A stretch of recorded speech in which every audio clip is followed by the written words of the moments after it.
everybody. It's Felisa, and yes, I'm a little subdued today. That was, or is, Annie Lennox, who I love, from the Eurythmics, if you're not familiar, and that is a song called A Thousand Beautiful Things, and I want to say that that was like 10 years ago. But the lyrics really resonate with me today, and it's something that I want to kind of talk about, and it is a little bit more of a serious subject matter. I don't want to make it too heavy, but I'm saying this and being transparent because I think that it's very important. So today I want to talk about, the strong Black woman. No disrespect to, other ladies who I know follow this channel and who subscribe to me. This is not to leave y'all out, but as a woman of color and as a woman who has been a single mom for a very long time and, accustomed to running the world and, doing all these boss lady kinds of things, I have a unique perspective as it pertains to Black women. I really hope that y'all aren't offended because I'm speaking directly to Black women, and I hope that you guys are able to take some nuggets away from it, even if you're not a woman of color, because I think that what I'm getting ready to say is very important. So my disclaimer is, of course, that these are my ideas, my observations, and in this case, my experiences. Is not designed to be a diagnosis, and it's certainly not designed to be, one size fits all. But I hope that if it resonates, that, you walk away with some nuggets and a plan in place so that you can do better. Anyway, here we go. So probably about, I don't know, maybe about a year or so ago, maybe even longer now, I recognized that I was really stressed and not really handling things in a way that was beneficial to me and to my mental health. So I did seek out our company's EAP, and at that time, I was going through a particular set of challenges with not one, but three of my children. Each one had their own specific thing that was going on that required me to step outside the box and really rise to the occasion and, respond in a certain way. I was having specific difficulties with one of my children that was really, we were kind of like at it, and it was hurtful. I'm not going to lie. Like, it was super hurtful. And a lot of that I didn't know how to navigate. I really didn't. And, I just felt useless and incompetent. And so my company, thank God, has an EAP, which is Employee Assistance Program. They call it something else now. I can't remember, but it's free to employees, and basically it's counseling, and it's services that are designed to assist employees with various things, whether it's psychological things, whether it's stress. There are some employees who are having substance abuse issues. Some employees who are having transitional issues, on the job issues, personal issues, family issues. So it's a great resource for us as employees to be able to go and talk about those things that may impact us personally, and even in some cases professionally, prevent us from not only doing our jobs, but really living life in a way that is meaningful and in a way that adds value. So I did go to the EAP for a while. I did try some counseling services. Problem with me, though, is that I'm a psych major. And I'm also in healthcare, and I've been in healthcare for about 25 years now. 25 years, maybe close to 30 now. And so it's difficult for me to kind of follow a psychological kind of counseling format, only because I know what you're doing and I know why these questions are coming at me, and it's hard for me to let go of my clinical side and my analytical side to really give way to counseling. So I know that that's like a mental thing, plus I got control issues, so that's a whole other thing. So the straight therapy for me did not necessarily work, but I did go to the EAP, and the young lady was wonderful. And it's not designed to be full time. Actually, it's designed to, like, you got the specific issue, you come, let's handle this. It's not supposed to be long term. That's what I'm trying to say. Not full time, but it's not supposed to be long term. So, I went for a little while, and then I stopped going. Like, I felt, all right, I can handle these things on my own. So probably within the last year or so, as I'm creeping up towards 50, I think that I've got not only some huge stressors, but I do think that there are some chemical changes that are going on hormonally. And because of that, like, I've really had these, emotional crying spells, and, just really being overcome with emotion, and, really feeling like I'm depressed. And, even though I've not been diagnosed with depression, and I certainly don't have dark days every day, so I would not say that I'm clinically depressed, and I certainly would not give myself a diagnosis of depression. I have had times where I've just been really struggling. And so, I wanted to come and do this vlog because I think it's important as a woman who has, really struggled through a lot of different things in my life, and, still consider myself blessed, still consider myself, one of the lucky ones, so to speak, that I'm not a statistic, and I'm not, I could have wound up a lot of different places, and I didn't. And so I'm very thankful for that. And I'm very humble that God allowed the path of my life and the trajectory of my life to be what it is. So I don't take any of that for granted. But I want to come and talk to my ladies, especially my ladies of color, who are really struggling. So I wanted to give just, a quick tidbit or rundown of, things that I think that are important to make sure that you don't, number one, wind up where I am, and number two, that you practice good self-care, because that's so important. Number one, I think that, don't struggle alone. One of my flaws is that I am the go-to person. I'm the person that people call, when something is wrong. I'm the person that is always the one that needs to solve everybody's problems. I'm the one that get the phone call. I'm the one trying to figure out, everything for my kids, and, for my employees, for whoever. I'm the one that people come to. But then, when it's time for me to go to someone, I feel like I don't have anybody to go to. And I feel like I don't have anyone that I can kind of unleash, not in totality. I always feel like there's something that I need to reserve, because I don't want to dump things on people. I'm sensitive to people's emotions. I'm sensitive to people's situations, and I don't want to impact things that I know that other people are going through with my stuff. So I think that it's important to, practice some good self-care, practice some good reservation of your own emotion, and be able to release that to someone that you honestly trust. And if you don't have anyone in your inner circle, if you don't have anyone, that you can pick up the phone right now and go into great detail along with the ugly cry, you need to really seek professional help. You've got to be able to put that somewhere, because that is where your healing is. Hoarding all of the emotion and hoarding all of the way that you feel inside is not helpful. It's really not. Number two, I think, one of the things that I have learned, I've not really done a good job of expressing myself to my significant other, and I know that there's some disconnect in terms of how men and women organize information. And so I have attempted to say certain things, and I don't think that it comes across the way that I really intend for it to come across. And then, I'm in my feelings, and I'm in my emotions, and all those kinds of things. So that's number two. I think that you have every right to expect your significant other to be supportive, but you don't necessarily have the expectation that he's fully cognizant and understanding of how you feel with all these emotions and all of this torn and flurry of back and forth.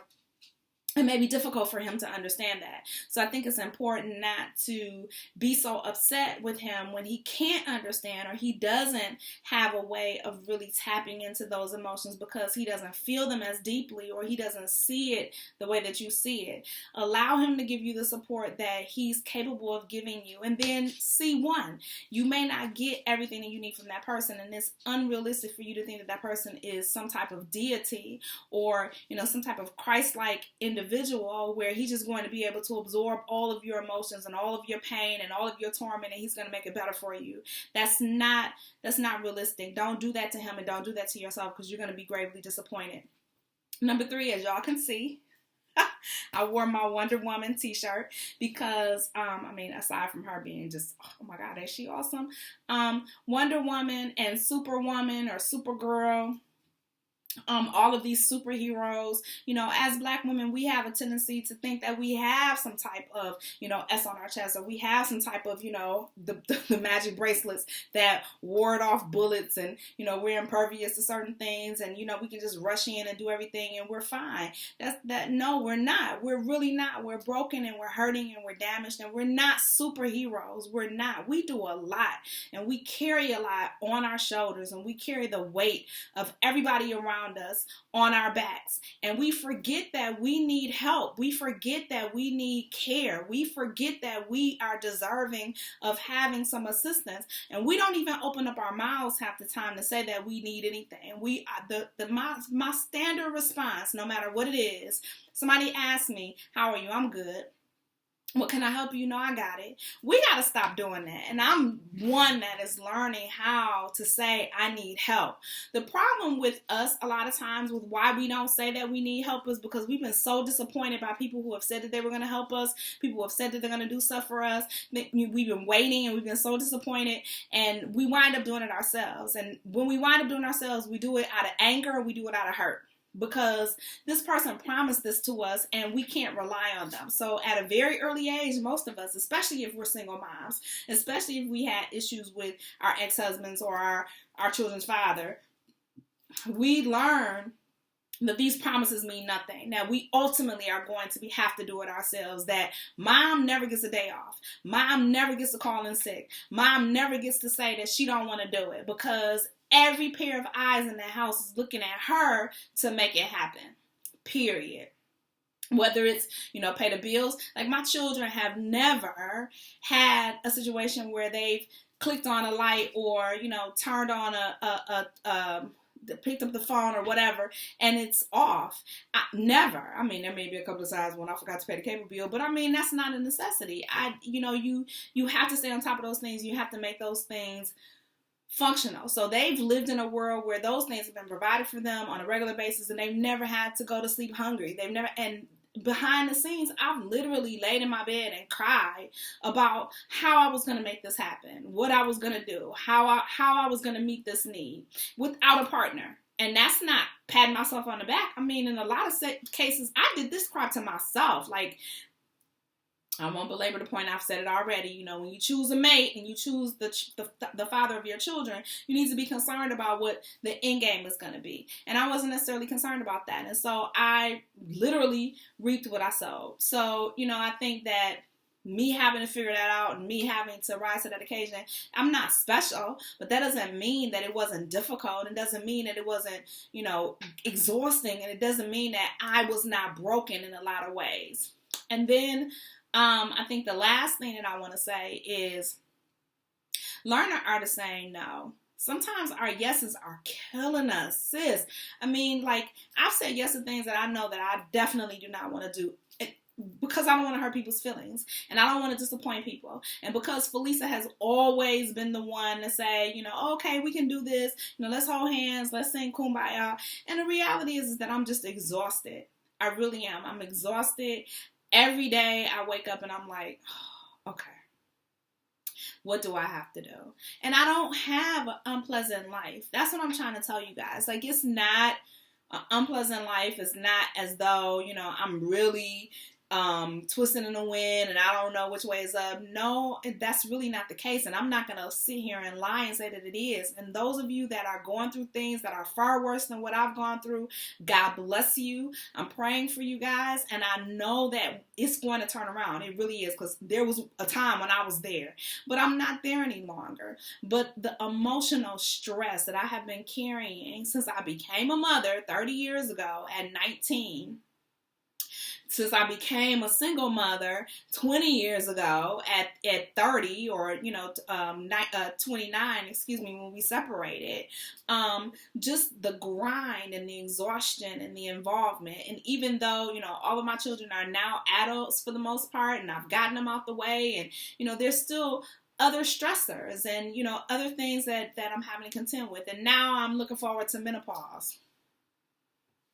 So I'm dealing with weight gain and, hormone fluctuations and, uncertainty sometimes with my relationships and, just my sister friend relationships and my intimate relationships and, work and, the stressors of that. And I'm expecting my first grandchild. Woo!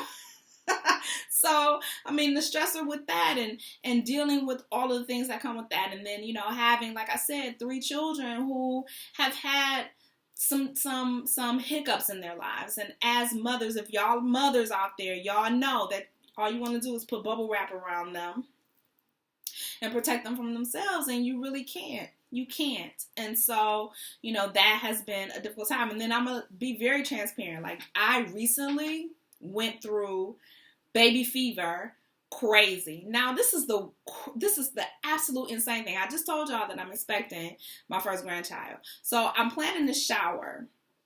And I'm in my head, I'm like, my oldest child's about to be 30. I'm about to be a grandmother. Like, this is crazy. Or a Lola, y'all. Now, this granny thing is not settling well with me. Lola. So, I'm going to have this new baby. And so, I'm getting excited about her arrival and, all that kind of stuff and purchasing all this crap for this shower and, spending money that I really don't have, but I can't help myself because I feel compelled. And in the middle of all of this, I get baby fever. I'm going to be 50 next year. So I'm having this internal crazy thing with myself. Like, are you crazy? No. Janet did it. Hallie did it. You ain't got Janet and Hallie's money, girl. Like, you ain't got no nutritionist. You don't have no snapback. Like, you really struggling right now. Like, you done gained a whole bunch of weight and you upset. You got pre-diabetes. This is not a good look. So I'm like going back and forth with this. In the meanwhile, I'm telling my significant other.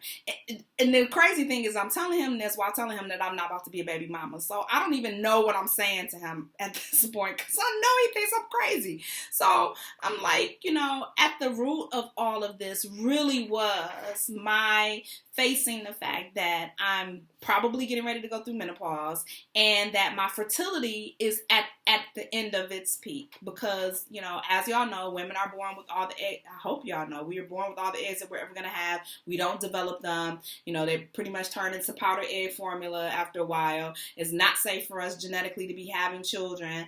I don't care what Janet and Hallie and them do. It's not safe for the average woman to be having geriatric children after a certain age. This is just, there's a lot of risks involved. It can happen, obviously, but there's increased risk. So I know for a fact that, this is me coming to grips with not being in control of something. My body is eventually going to do something that I ain't told it to do, which is to cease production. And I've always maintained the fact that the reason that I don't have any more children is because I don't want none, not because the option has been taken away from me. So I went through this crazy thing with that. So I know that there's a lot of hormonal increases, hormonal decreases and things, because ordinarily I wouldn't care. So, things like that happen, that are upsetting, that are major life changes, that are major life adjustments, that are, kind of like, it's coming, but even though it's coming, you haven't quite prepared for it, and you don't even know how to prepare for it, because there is no manual for this. There isn't. But I do think that there is some value in having conversations with your girlfriends, having conversations with your significant other up to, whatever it is that he's able to absorb from you.